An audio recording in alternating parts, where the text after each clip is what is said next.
Sir, നമ്മൾ ഈ വരാൻ പോകുന്ന നിയമസഭാ തെരഞ്ഞെടുപ്പിൽ ഇപ്പോൾ ഇനി 100 ദിവസമേ ഉള്ളൂ. അപ്പോൾ ഇപ്പോൾ ഈ നമ്മുടെ എം പിമാരായിട്ട് കോൺഗ്രസ്സിൽ ഇപ്പോൾ ജയിച്ചിരിക്കുന്ന ചില എം പിമാർക്ക് തിരികെ കേരളത്തിലേക്ക് വരണം, മന്ത്രിക്കുപ്പായത്തിലേക്ക് കയറണം എന്നൊക്കെ ആഗ്രഹമുണ്ട്. അങ്ങനെ ഒരിക്കൽ നമ്മുടെ കുഞ്ഞാലിക്കുട്ടിയൊക്കെ തിരിച്ചു വന്ന കഥ നമുക്കറിയാമെന്നുള്ളതാണ്. അപ്പോൾ ഞാൻ ഇതിൽ 2-3 പേരുകൾ പറയാം. അതിൽ ഏറ്റവും സാധ്യതയുള്ളവർ ആരൊക്കെയാണെന്ന് സാറിന് ഇപ്പോൾ സാറിൻ്റെ സുഹൃത്തുക്കൾ വഴി അല്ലാതെയൊക്കെ അറിയാൻ കഴിഞ്ഞ ഒരു കാര്യം നമുക്കൊന്ന് വ്യക്തമാക്കാം. ഷാഫിക്ക് മത്സരിക്കാൻ താല്പര്യമുണ്ടെന്ന് പറയുന്നു. ഷാഫിയെ കൊണ്ടുവരാൻ വടകരയിൽ നിന്ന് അദ്ദേഹത്തിനെ തിരിച്ച് വീണ്ടും പാലക്കാട്, രാഹുലിന് ഈ വിഷയം ഉണ്ടായിരിക്കുന്ന സ്ഥിതിക്ക് പാലക്കാട് നിർത്തുമോ? യുവജനങ്ങൾ കോൺഗ്രസിനകത്ത് അവർ വളരെ ആഗ്രഹിക്കുന്നുണ്ടെന്നാണ് പറയുന്നത്. പിന്നെ നമുക്ക് മറ്റൊരു പേര് കേൾക്കുന്നത് അടൂർ പ്രകാശിൻ്റെയാണ്. അദ്ദേഹം ആറ്റിങ്ങൽ വിട്ട് വീണ്ടും അദ്ദേഹത്തിൻ്റെ നാളെ പത്തനംതിട്ടയിൽ അദ്ദേഹത്തിൻ്റെ കോന്നി മണ്ഡലത്തിലേക്ക് അദ്ദേഹം പോകുമെന്നൊരു വർത്തമാനം കേൾക്കുന്നുണ്ട്. പിന്നെ കൊടിക്കുന്നിൽ സുരേഷിൻ്റെ പേര് താല്പര്യമുണ്ടെന്ന് അദ്ദേഹം പറയുന്നു. കുറേ നാളെ ഡൽഹിയിലാണ് എനിക്ക് കേരളത്തിലേക്ക് വരണമെന്ന് ആഗ്രഹം പറയുന്നുണ്ട്. ശശി തരൂരിൻ്റെ കാര്യം പറയുന്നുണ്ട്. സുധാകരൻ്റെ പേരും പറയുന്നുണ്ട്. അങ്ങേറ്റം ഉണ്ണിത്താൻ്റെ പേര് വരെ പറഞ്ഞു കേൾക്കുന്നു. സാർ, ഇതിൽ ഏറ്റവും പോസിബിലിറ്റി ഉള്ള ആരെങ്കിലും ഒരു എം പി എങ്കിലും കാണാൻ സാധ്യതയില്ലേ? ഇതിനകത്ത് സാധ്യതയുള്ള ഒരൊറ്റ എം പിയെ ഞാൻ കാണുന്നുള്ളൂ. അത് അടൂർ പ്രകാശാണ്. അതിന് റീസണുണ്ട്. ഒന്ന്, അടൂർ പ്രകാശ് യു ഡി എഫിൻ്റെ കൺവീനറാണ്. യു ഡി എഫിൻ്റെ കൺവീനർ ഡൽഹിയിലല്ല ഇരിക്കേണ്ടത്, കേരളത്തിലാണ് ഇരിക്കേണ്ടത്. തീർച്ചയായിട്ടും ഒരു കാര്യം. രണ്ടാമത്തെ കാര്യം, കോൺഗ്രസിനകത്ത് ഈഴവ നേതാക്കന്മാർ കുറവാണ്. അതെ, ഒരു ബാബുവാണ് ആകെ ഒരു എം എൽ എ. ഇപ്പം മത്സരിക്കുന്നതിനകത്ത് മത്സരിച്ചാൽ പോരല്ലോ, ജയിച്ചും വരണ്ടേ. അപ്പോൾ ജയിച്ചു വരാൻ സാധ്യതയുള്ള ഈഴവ നേതാക്കന്മാർ ഇപ്പം തന്നെ കുറവാണ്. ഇനി അഥവാ 1-2 പേരുണ്ടെങ്കിൽ തന്നെ അവരൊക്കെ ജൂനിയേഴ്സാണ്, പ്രമുഖരായ ആളുകളില്ല. അതിലുള്ളതിലല്ലെങ്കിൽ പിന്നെ കെ സുധാകരനെ എടുക്കുകയാണെങ്കിൽ കെ സുധാകരനെ ഇവിടെ കൊണ്ടുവന്ന് മത്സരിപ്പിച്ച് ജയിപ്പിച്ച് മന്ത്രിയാക്കുക എന്ന് പറയുമ്പോൾ അദ്ദേഹത്തിൻ്റെ ക്ലെയിം വേണമല്ലോ. അടൂർ പ്രകാശിൻ്റെ ക്ലെയിം അദ്ദേഹം യു ഡി എഫ് കൺവീനറാണ്. കേരളത്തിൽ നിന്ന് യു ഡി എഫിനെ നയിക്കാൻ അദ്ദേഹത്തിൻ്റെ സാന്നിധ്യം ഇവിടെ ആവശ്യമാണ്. മറ്റൊന്ന്, മന്ത്രിയാകേണ്ടി വന്നാലും ഇവിടെ നല്ല മന്ത്രിയാണ്. പിന്നെ അടൂർ പ്രകാശ് നല്ല മന്ത്രിയായിരുന്നു. പിന്നെ ഏറ്റവും പ്രധാനപ്പെട്ട കാര്യം, ആര് വന്ന് നിന്നാലും പിന്നെ കോന്നിയിൽ അടൂർ പ്രകാശിനെ തോൽപ്പിക്കാൻ പറ്റില്ല. അപ്പം അടൂർ പ്രകാശ് അത്രമാത്രം ആൾക്കാർക്ക് ജനപ്രിയനാണ്, നാട്ടുകാരുടെ അത്ര. അപ്പോൾ അടൂർ പ്രകാശ് അവിടെ നിൽക്കുകയാണെങ്കിൽ ഈഴവരും നായരും ക്രിസ്ത്യാനിയും മുസ്ലിമും എല്ലാവരും വോട്ട് ചെയ്യും. അതാണ് അതിൻ്റെ പ്രത്യേകത. അപ്പോൾ അടൂർ പ്രകാശ് അവിടെ നിന്നാൽ ഒരു ശക്തനായ പ്രതിയോഗിയെ കൊടുക്കാൻ ഇടതുപക്ഷത്തിനില്ല. അതാണ് അതിൻ്റെ സ്ഥിതി. ബി ജെ പിയിലേക്ക് പോയാൽ പോലും ബി ജെ പിക്കും അത്ര നല്ലൊരു നേതാവിനെ ഒരു പത്തനംതിട്ട ജില്ലയിൽ വളർത്തിയെടുത്തിട്ടില്ല. ഒരാളെ വളർത്തിയെടുത്തെങ്കിലല്ലേ അവിടെ നിന്ന് മത്സരിക്കാനൊക്കെ. അപ്പം അടൂർ പ്രകാശിനെ സംബന്ധിച്ചിടത്തോളം വളരെ സേഫ് സീറ്റാണ് കോന്നി. യു ഡി എഫിൻ്റെ കൺവീനറാണ്. ഈഴവ സമുദായത്തിനെ പ്രതികരിച്ച് മന്ത്രിയാകാൻ പറ്റിയ മറ്റ് സ്ഥാനാർത്ഥികളില്ലാത്ത സാഹചര്യത്തിൽ അടൂർ പ്രകാശിനെ മത്സരിപ്പിക്കാൻ സാധ്യതയുണ്ട്. വേറെ ആരെയെങ്കിലും ഈ പിന്നെ എം പി സ്ഥാനം രാജിവെച്ചിട്ട് മത്സരിക്കാൻ കോൺഗ്രസ് ഹൈക്കമാൻഡ് അനുവദിക്കുമെന്ന് ഇപ്പോഴത്തെ രാഷ്ട്രീയ സാഹചര്യത്തിൽ എനിക്ക് തോന്നുന്നില്ല. സർ, ഷാഫിയെ ഒരു താല്പര്യം ഉണ്ടാവില്ല? ഷാഫിയെ എടുത്തുകൊണ്ട് കാര്യമില്ല. കാരണം എന്താ വെച്ചാൽ ഒരു മുസ്ലിം ദേശീയ ബോധമുള്ള മുസ്ലിങ്ങൾ കോൺഗ്രസിനകത്ത് വളരാൻ സാധ്യത കുറവാണ്. ലീഗ് അപ്പുറത്ത് നിൽക്കുകയാണ്. ലീഗിൻ്റെ എം എൽ എമാരെ ലീഗ് കൂടുതൽ സീറ്റ് ആവശ്യപ്പെട്ടിരിക്കുന്നു, മന്ത്രിസ്ഥാനം അവർ കൂടുതൽ ആവശ്യപ്പെട്ടു. അപ്പോൾ മുസ്ലിം ലീഗിൻ്റെ മുസ്ലിം മന്ത്രിമാരും കോൺഗ്രസിൻ്റെ മുസ്ലിം മന്ത്രിമാരും കൂടെ കൊടുക്കാൻ ഒക്കും. കോൺഗ്രസിൽ നിന്ന് കൂടി ഒരാൾക്ക് കൊടുക്കാം, അതിനകത്ത് അപ്പുറത്ത് പറ്റില്ല. അതിന് ഷാഫി പറമ്പിലെ യുവജനങ്ങളുടെ വളരെ പേരുള്ള ഒരു നേതാവാണ്. തീർച്ചയായിട്ടും ഷാഫി പറമ്പിൽ നല്ല പേരുള്ള നേതാവാണ്, വളർന്നു വരേണ്ട നേതാവാണ്. എനിക്ക് അഭിപ്രായ വ്യത്യാസമില്ല, വളരെ പ്രോമിസിംഗ് ആണ്, വളരെ മാന്യനാണ്, നല്ല ആളാണ്.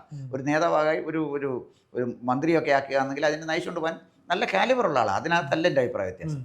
കാരണം അതിനുള്ള സാധ്യത ഞാൻ ഈ പറഞ്ഞത്, ലീഗിന് 4-5 മന്ത്രിമാരെ കൊടുത്തു കഴിഞ്ഞാൽ കോൺഗ്രസിന് പരമാവധി ഒരു മുസ്ലിമിൽ കൂടുതൽ കൊടുക്കാൻ പറ്റില്ല. അത് ഷാഫിക്ക് തന്നെ കൊടുക്കണമെന്ന് നിർബന്ധമില്ല, ആർക്കെങ്കിലും ഒരാളെ കൊടുത്താൽ മതി. അതിനായിട്ട് ഷാഫിയെ പിന്നെ കൊണ്ടുവരേണ്ട കാര്യം. പക്ഷേ അടൂർ പ്രകാശിന്റെ കാര്യം അങ്ങനെയല്ല. വേറൊരു ഈഴവ നേതാവ് കോൺഗ്രസിന് കോൺഗ്രസിൽ ഇപ്പോൾ ഈഴവരായിട്ടുള്ള നേതാക്കളില്ല എന്നാണ് പൊതുവെ പറച്ചിൽ. ഒരു ബാബു കഴിഞ്ഞാൽ വേറെ ആരെ അവരാക്കിയിട്ടുണ്ട്. അതുകൊണ്ടാണ് കോൺഗ്രസിനോട് SNDP വെള്ളാപ്പള്ളിക്കൊന്നും വലിയ താല്പര്യമില്ലാത്തതെന്നും പറയുന്നുണ്ട്. അല്ല, കെ സുധാകരനുണ്ട്.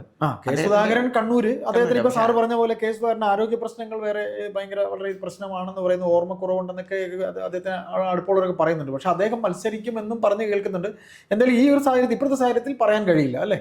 കെ സുധാകരനെ അവിടെ നിന്ന് രാജിവെപ്പിച്ചിട്ട് നിയമസഭയിലേക്ക് എന്നാൽ അദ്ദേഹം കണ്ണൂർ ഒരു ഓളം ഉണ്ടാക്കാൻ, റിജിൽ മാക്കുറ്റിക്കൊപ്പം ഒരു ഓളം ഉണ്ടാക്കാൻ പറ്റിയ നേതാവാണ്. ഇലക്ഷൻ അപ്പോൾ അവർ ഓരോ ജില്ലയിലും ഓരോ മുഖങ്ങളെ വെച്ചാണ് ഇത്തവണ കോൺഗ്രസ് മത്സരിക്കാൻ പോകുന്നതെന്നാണ് പറയുന്നത്. സുധാകരനെ കണ്ണൂർ റിജിൽ മാക്കുറ്റിക്കൊപ്പം ഉയർത്തി കാണിച്ചു കൊണ്ട് നിർത്താനുള്ള പരിപാടിയാണെന്ന് പറയുന്നുണ്ട്. സാർ, അതവിടെ നിൽക്കട്ടെ. അപ്പം നമുക്കിനി അറിയേണ്ട കൊടുക്കുന്ന സുരേഷിൻ്റെ കാര്യം. കൊടുക്കുന്ന സുരേഷ് ദീർഘനാളായിട്ട് എത്രയെങ്കിലും തവണ അദ്ദേഹം MP ആയി ഡൽഹിയിൽ നമ്മൾ ഒരു 5 ടേമെങ്കിലും ആയി അദ്ദേഹം MP ആയി കഴിഞ്ഞിട്ട്, അല്ലേ? 5 കൂടുതലായി എനിക്ക് തോന്നുന്നത്. അപ്പോൾ അദ്ദേഹത്തിന് തിരികെ വരണമെന്ന് ആഗ്രഹമുണ്ട്. അദ്ദേഹം ഒരു ഹരിജനാണ്. ഹരിജൻ എന്നല്ല, അവരുടെ കോൺഗ്രസ്സിലെ പിന്നെ തുടക്കം മുതൽ പിന്നോക്കക്കാരനാണ്. അപ്പോൾ അദ്ദേഹത്തിന് ഒരു ക്ലെയിം ഉണ്ട്, അദ്ദേഹം അത് പറയുന്നത്. അത് കൊടുക്കാൻ സാധ്യതയുണ്ടോ? ഇല്ല, അദ്ദേഹത്തിന് കൊടുക്കാൻ ഒരു സാധ്യതയില്ല. കാരണം എന്താ വെച്ചാൽ ഇപ്പോൾ അവിടുന്ന് ഒരാളെ രാജിവെപ്പിച്ച് ഇവിടെ കൊണ്ടുവന്ന് കൊടിക്കുന്നിൽ സുരേഷിനെ മന്ത്രിയാക്കി എന്ത് നേടാനോ കോൺഗ്രസ്? കൊടിക്കുന്നിൽ സുരേഷിൻ്റെ ആഗ്രഹം KPCC പ്രസിഡന്റ് ആകണമെന്നായിരുന്നു. അത് നടന്നില്ല. പിന്നെ അദ്ദേഹത്തിനെ ഇവിടെ കൊണ്ടുവന്നിട്ട് ഒരു മന്ത്രിയാക്കി ഒരു അത്ഭുതം ഉണ്ടാക്കാൻ അസാധ്യമാണ്. 2, ഇവിടെ MLA ആയിട്ടിരുന്ന അനിൽകുമാർ ഉണ്ടല്ലോ. നിലമ്പൂർ മറ്റേ അനിൽകുമാർ മലപ്പുറത്തുനിന്നുണ്ടല്ലോ, AP അനിൽകുമാർ. അപ്പോൾ അനിൽകുമാറിനെ ഉള്ളപ്പോൾ പിന്നെ എന്തിനാണ് ഒരു ദളിത് മുഖം ഉണ്ടല്ലോ. പിന്നെ ഓക്കെ, അപ്പോൾ പിന്നെ കൊടിക്കുന്നിലിനെ രാജിവെച്ച് ഇവിടെ കൊണ്ടുവന്ന് എന്ത് ചെയ്യാനാണ്? പിന്നെ വേറൊരു കാര്യം കൂടെ AICC പറയുന്നുണ്ടെന്ന് പറയുന്നു. ഈ MP മാരൊക്കെ കൂടെ മത്സരിക്കുമ്പോൾ അവിടെ പ്രോമിസിംഗ് ആയിട്ട് മറ്റൊരാളെ ജയിപ്പിക്കേണ്ട ഉത്തരവാദിത്തം ഇവർക്ക് കൂടെ ഉണ്ടെന്ന്. ഇപ്പം ആറ്റിങ്ങൽ നിന്ന് അടൂർ പ്രകാശ് മാറിയാൽ ആറ്റിങ്ങൽ നിന്ന് കോൺഗ്രസ്സുകാരനായ മറ്റൊരാളെ ജയിപ്പിക്കുന്നതിന്റെ പണി അടൂർ പ്രകാശ് ഏറ്റെടുക്കണം എന്ന് പറയുന്നുണ്ട്. ഇപ്പം ആരായിരുന്നാലും, ഇപ്പോൾ ഷാഫി മാറിയാൽ വടകര മറ്റൊരു പ്രോമിസിംഗ് ലീഡറിനെ നിർത്തി ജയിപ്പിക്കേണ്ട ഉത്തരവാദിത്തം ഷാഫിക്കായിരിക്കും എന്നൊരു നിർദ്ദേശം കൂടെ AICC കൊടുത്തതായിട്ടും പറയുന്നുണ്ട്. എങ്ങനെ അയ്യപ്പദാസെ പ്രായോഗികമാകുന്നത്? വോട്ട് ചെയ്യുന്ന ജനമാണ്. അടൂർ പ്രകാശിന്റെ ആഗ്രഹം അനുസരിച്ച് വോട്ട് ചെയ്യാനൊന്നും പിന്നെ ആറ്റിങ്ങൽക്കാരിരിക്കുന്നത്. ആറ്റിങ്ങൽക്കാരൻ അടൂർ പ്രകാശിനെ ജയിപ്പിച്ചു. അതിനപ്പുറത്ത് അടൂർ പ്രകാശിന്റെ ഇഷ്ടക്കാരനാണെന്ന് നോക്കി വോട്ട് ചെയ്യത്തക്ക വിധത്തിൽ സബ്സ്റ്റാൻഡേർഡ് അല്ല, അതിന്റെ ഉത്തരവാദിത്തങ്ങൾ ഏറ്റെടുക്കണം. എന്ത് ഉത്തരവാദിത്തം? കാരണം സാർ, ഇവർക്ക് നമ്മൾ വിഷയം മാറിപ്പോകുന്നതല്ല, ഇവർക്ക് ആകെ 98 സീറ്റോ 99 സീറ്റോ ആണ് INDA മുന്നണിക്കുള്ളത്. ഇതിൽ കോൺഗ്രസിന് തന്നെ കേരളത്തിൽ നിന്ന് 18 പേരുണ്ട് കോൺഗ്രസിന്, അല്ലേ? ഈ 18 പേരെന്ന് പറയുന്നത് ഇനി ആ എണ്ണം കുറഞ്ഞാൽ അവിടെ അവരുടെ ശക്തി കുറയും. അതുകൊണ്ട് അവർ സൂക്ഷിച്ചും കണ്ട ആളെ വെട്ടിക്കുറച്ച് കേരളത്തിലോട്ട് വിടുമെന്നും ഒരു വർത്തമാനമുണ്ട്. ഏതായാലും അങ്ങനെ ഒരു ഭാഷ്യമുണ്ട്. പിന്നെ സാർ, ശശി തരൂരിൻ്റെ കാര്യം അതെങ്ങനെയാണ് സാർ? അതെന്തോ അല്ല, ശശി തരൂര് ഒരുപക്ഷെ മോഹിക്കുന്നത് തിരുവനന്തപുരത്ത് നിന്ന് രാജിവെച്ചിട്ട് മോഹിക്കുന്നത്, അദ്ദേഹം ഒരുപാട് സ്ഥാനങ്ങൾ മോഹിക്കുന്ന ആളാണ്. അപ്പം രാജിവെച്ച് കേരളത്തിൽ മത്സരിച്ച് എവിടെയെങ്കിലും ട്രിവാൻഡ്രത്തിൻ്റെ എവിടെയെങ്കിലും മത്സരിച്ച് കേരളത്തിലെ മുഖ്യമന്ത്രിയാകാം കോൺഗ്രസിൻ്റെ എന്നൊരു മോഹം, ഒരു വന്യമായ സ്വപ്നം ഒരു പക്ഷേ, എനിക്ക് ഉറപ്പില്ല, കാണാൻ ഇടയാകാൻ സാധ്യതയുണ്ട്. കാരണം ഇപ്പോൾ ഈ തർക്കങ്ങൾ വരുമ്പോൾ, അതായത് രമേശ് വേണോ, സതീശൻ വേണോ, KC വേണുഗോപാൽ വേണോ എന്നൊക്കെ ഒരു തർക്കം വരുമ്പോൾ ഒരു അന്തർദേശീയ ഫിഗർ എന്നുള്ള നിലയിൽ തരൂർ പരിഗണിക്കപ്പെടുമെന്ന് അദ്ദേഹം ചിന്തിച്ചാൽ തെറ്റ് പറയേണ്ട, പക്ഷേ ചിന്തിക്കാൻ സാധ്യതയില്ല. അതുകൊണ്ട് ശശി തരൂർ ഇപ്പം തന്നെ വളരെ കോൺഗ്രസിനകത്ത് അൺപോപ്പുലറാണ്. അൺപോപ്പുലർ എന്ന് പറഞ്ഞാൽ ഈ രാഹുൽ ഗാന്ധിയുടെ ഇന്ത്യ വിരുദ്ധ നിലപാടിനെ എതിർക്കുന്നതുകൊണ്ട് തന്നെ. അതാണ് ഇന്ത്യ വിരുദ്ധ നിലപാടാണ് രാഹുൽ ഗാന്ധി, അതിനെ എതിർക്കുന്നത്. അപ്പം അതുകൊണ്ട് ശശി തരൂരും ഒരുപക്ഷെ അങ്ങനെ ആഗ്രഹിച്ച് കൂടാന്നില്ല. എന്നാലും അതിനൊന്നും അനുവദിക്കാനുള്ള സാധ്യത കുറവാണ്. കാരണം ട്രിവാൻഡ്രത്ത് ശശി തരൂർ രാജിവെച്ചാൽ ഡെഫിനറ്റ് ആയിട്ട് തോറ്റുപോകും. കോൺഗ്രസിന്റെ കയ്യിൽ നിന്ന് തിരുവനന്തപുരം BJP സംശയിക്കേണ്ട കാര്യം എന്താണ്? സാറേ, ഇതിൽ നമ്മൾ പറയാതെ പോയ ഒരു പേരോടുണ്ട്, MK രാഘവൻ. കോഴിക്കോടുകാരുടെ രാഘവേട്ടൻ. അദ്ദേഹത്തിന് തിരികെ വരണമെന്നൊക്കെ അദ്ദേഹം ആഗ്രഹം പ്രകടിപ്പിച്ചിട്ടുണ്ട്. അതും സാധ്യത വല്ലതും ഉണ്ടോ? MK രാഘവൻ അല്ല, അദ്ദേഹം അങ്ങനെ ആഗ്രഹിക്കേണ്ട കാര്യമില്ലല്ലോ. നീണ്ട കാലമായി അദ്ദേഹം അവിടെയാണ്.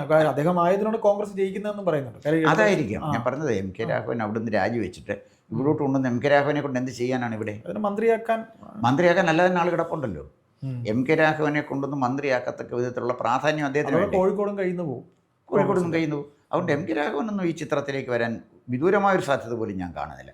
ഇവിടെ ഞാൻ സാധ്യത കാണുന്ന ഒരൊറ്റ ഒരാളിനേ ഉള്ളൂ, അത് അടൂർ പ്രകാശനാണ്. അടൂർ പ്രകാശ് ഇങ്ങോട്ട് വരണം എന്ന് പറയുമ്പോൾ അതിനൊരു റാഷണലുണ്ട്, അതിന് റീസൺ വേണ്ടേ?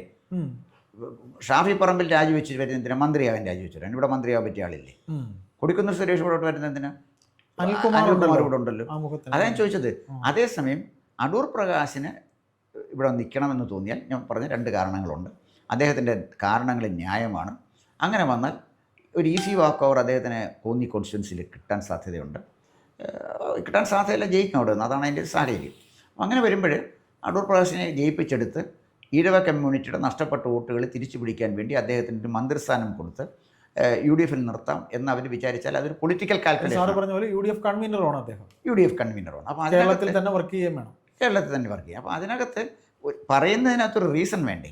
മറ്റാര് ചോദിക്കുന്നതിന് ഒരു റീസൺ ഞാൻ കാണുന്നത്. സാർ, ഇതിൽ ഒരു കാര്യം കൂടി ചോദിച്ചാൽ നമുക്ക് സംസാരം അവസാനം. സാർ, മുസ്ലിം ലീഗിൽ നിന്ന് ET മുഹമ്മദ് ബഷീറിനെ കേരളത്തിലേക്ക് കൊണ്ടുവരാൻ സാധ്യതയുണ്ടോ?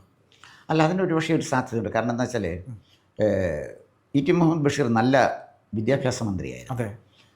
അതേസമയം കഴിഞ്ഞ ഉമ്മൻചാണ്ടിയുടെ മന്ത്രിസഭയിൽ കുഞ്ഞാലിക്കുട്ടിയെ മാറ്റി നിർത്തിയാൽ ആവറേജ് എങ്കിലും എത്തിയ മന്ത്രിമാരും ഇല്ലായിരുന്നു. മഞ്ഞളാംകുടി അല്ലി അവസാന നിമിഷം എത്തി. കുറച്ച് കാര്യങ്ങളൊക്കെ ചെയ്യാൻ അദ്ദേഹം ശ്രമിച്ചു എന്ന് എനിക്ക് തോന്നുന്നു. വളരെ മാന്യനായിരുന്നു. പക്ഷേ ബാക്കി മന്ത്രിമാരെല്ലാം വളരെ ഹോപ്പ്ലെസ് ആയിരുന്നു ലീഗിൻ്റെ, ഒന്നുമില്ല. വിദ്യാഭ്യാസമൊക്കെ മഹാ ഹോപ്പ്ലെസ് ആയിപ്പോയി. വിദ്യാഭ്യാസം കൈകാര്യം ചെയ്യുന്ന മന്ത്രി ഹോപ്പ്ലെസ് ആയ കഷ്ടമാണത്.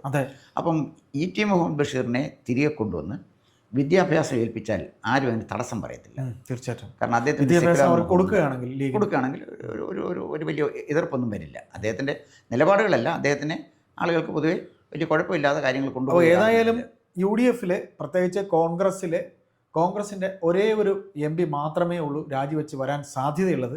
അത് നമ്മൾ ഉറപ്പിച്ച് പറയുന്നു, അത് അടൂർ പ്രകാശ് മാത്രമായിരിക്കും, അല്ലേ സാർ പറയുകയാണ്? ഞാൻ എൻ്റെ ആത്മാർത്ഥമായ വിശ്വാസം ഈ 2026 തെരഞ്ഞെടുപ്പിൽ അടൂർ പ്രകാശ് കോന്നിയിലെ UDF സ്ഥാനാർത്ഥിയായിരിക്കും. ആറ്റിങ്ങിൽ നിന്ന് അദ്ദേഹം രാജിവെക്കുകയും ചെയ്യുമെന്നാണ് എൻ്റെ കാൽക്കുലേഷൻ. ഇത് നമ്മൾ പൊളിറ്റിക്കൽ കാൽക്കുലേഷൻസ് തെറ്റാകാം ശരിയാകാം, എങ്കിലും എൻ്റെ ആത്മാർത്ഥമായ വിശ്വാസം അങ്ങനെ തന്നെ വരുമെന്നാണ്.